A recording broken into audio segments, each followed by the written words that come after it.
కమ్మటి తెలుగు కథలకు స్వాగతం. ఈరోజు మనం భక్త విజయంలో భాగంగా పరమశివుడి గృహపతి అవతారం అనే కథ గురించి తెలుసుకోబోతున్నాం. కథ మొదలు పెడతాం. సూత మహర్షి ఒకసారి నైమిషారణ్యంలోని మునులకు పరమశివుడి అవతార గాథలను చెప్పాడు. పశుపతి అయిన పరమశివుడు గృహపతిగా అవతరించిన గాథ ఇది. పూర్వం నర్మదా తీరంలోని నర్మపురంలో విశ్వానరుడు అనే ముని ఉండేవాడు. బ్రహ్మచర్యాశ్రమంలో గురువుల వద్ద వేదశాస్త్రాలను క్షుణ్ణంగా అభ్యసించాడు. యుక్త వయసు రాగానే శుచిష్మతి అనే శ్రోత్రియ కన్యను వివాహం చేసుకున్నాడు.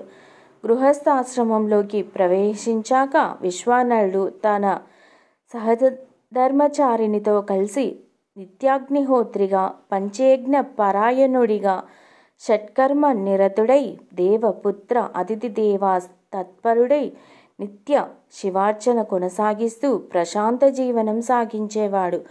ఒకనాడు శుచిష్మతి భర్తను సమీపించి, నాథా, పరమశివుడి దయ వల్ల ఇప్పటి వరకు మనకు ఏ లోటు లేదు. మనకు లేనిదల్లా సంతాన భాగ్యం ఒక్కటే. సాక్షాత్తు శంకరుని వంటి పుత్రుని అనుగ్రహించమని శంకరునే కోరండి అని అడిగింది. భార్య కోరిక మేరకు విశ్వానరుడు వారణాసి నగరానికి చేరుకున్నాడు.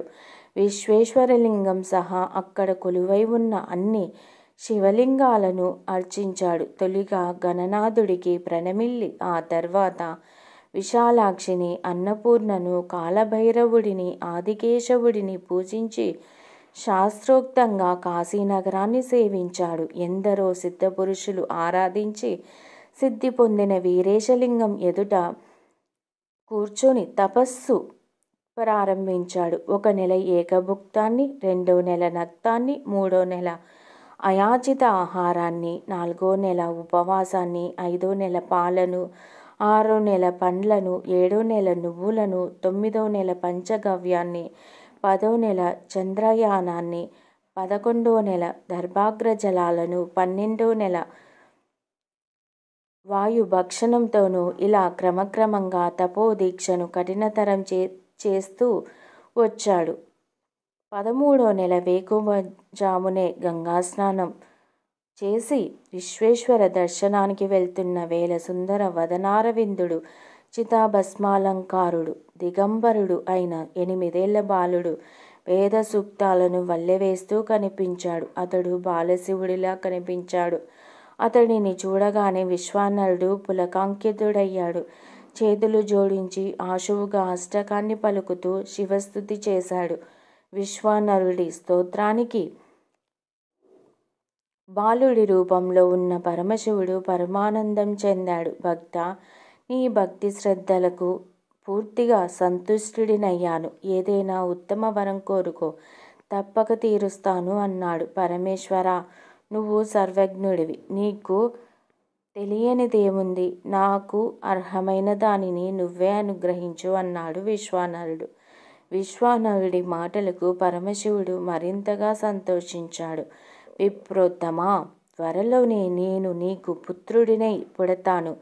గృహపతి నామంతో దేవతలకు సైతం ప్రీతిపాత్రుడినవుతాను. సంతానాభిష్టులైన దంపతులు నువ్వు నన్ను స్తుతిస్తూ పలికిన అభిలాష్టకాన్ని పఠించినట్లయితే తప్పక సంతానవంతులవుతారు అని వరమిచ్చాడు. కొన్నాళ్లకు శుచిష్మతికి పండంటి బాలుడు పుట్టాడు. విశ్వానరుడు అతడికి గృహపతి అని నామకరణం చేశాడు. 7వ ఏట ఉపనయనం చేశాడు. 9 ఏళ్లు నిండేసరికి ఆ బాలుడు చతుర్వేదాలను, షడాంగాలను క్షుణ్ణంగా నేర్చుకున్నాడు. ఒకనాడు నారద మహర్షి విశ్వానరుడి ఆశ్రమానికి వచ్చాడు. విశ్వానరుడు ఆయనకు తన కొడుకును పరిచయం చేశాడు. బాలుడైన గృహపతి సాముద్రిక లక్షణాలను పరిశీలించిన నారదుడు, విశ్వానరుడా, ఈ బాలుడు అల్పాయుష్కుడు. 12వ ఏట అగ్నిగండం ఉంది, జాగ్రత్తగా కాపాడుకో అని చెప్పి వెళ్ళిపోయాడు. నారదుడు చెప్పిన మాటలకు విశ్వానరుడు, శుచిష్మతి దంపతుల దుఃఖంలో కూరుకుపోయారు. తల్లిదండ్రుల దుఃఖాన్ని గమనించిన గృహపతి వారిని ఓదార్చాడు. మీరు శోకాన్ని విడిచిపెట్టండి. నా జన్మకు కారణం నాకు తెలుసు. సాక్షాత్తు పరమశివుడిని ఆరాధించి జనన మరణాలను జయించి తిరిగి వస్తాను. కాశీ నగరానికి వెళ్లేందుకు అనుమతించండి. అక్కడ తపస్సు చేసి అనుకున్నది సాధిస్తాను అని పలికాడు. తల్లిదండ్రులు అనుమతించడంతో గృహపతి వారణాసి చేరుకున్నాడు. ముందుగా మణికర్ణికా ఘట్టంలో స్నానమాచరించి విశ్వేశ్వరుడిని సేవించుకున్నాడు. తర్వాత అనుకూల ప్రదేశాన్ని చూసుకొని ఆశ్రమాన్ని ఏర్పాటు చేసుకున్నాడు. అక్కడ ఒక శివలింగాన్ని ప్రతిష్ఠించి దాని ఎదుట కూర్చొని తపస్సు ప్రారంభించాడు. గృహపతి ప్రతిరోజు మానస పూజ కొనసాగిస్తూ కఠిన నియమాలతో తపస్సు చేయసాగాడు. కొన్నాళ్ళు గడిచాక ఒకనాడు దేవేంద్రుడు అతడి ఎదుట ప్రత్యక్షమయ్యాడు. బాలక, వరం కోరుకో అన్నాడు. నేను పరమశివుడి కోసం తపస్సు చేస్తున్నాను. అతడి నుంచి మాత్రమే వరం స్వీకరిస్తాను. నువ్వు తప్పుకో అన్నాడు. బాలుడి ధిక్కారానికి కుపితుడైన ఇంద్రుడు అతడిపైకి తన వజ్రాయుధాన్ని దూశాడు. వజ్రఘాతానికి బాలుడు మూర్ఛపోయాడు. వెంటనే అక్కడ పరమశివుడు ప్రత్యక్షమయ్యాడు. మూర్ఛితుడైన బాలుడిని తన చేతులతో స్పృశిస్తూ, నాయనా గృహపతి, లే, నీకు శుభాలు కలుగుతాయి అన్నాడు. నిద్రలోంచి మేల్కొన్నట్లుగా లేచిన బాలుడిని పరమశివుడు తన ఒడిలోకి తీసుకుని లాలించాడు. ఈ కథ మీకు నచ్చినట్లయితే ప్లీజ్ లైక్ చేయండి, షేర్ చేయండి. కమ్మటి తెలుగు కథల ఛానల్ను సబ్స్క్రైబ్ చేయండి. Thank you very much.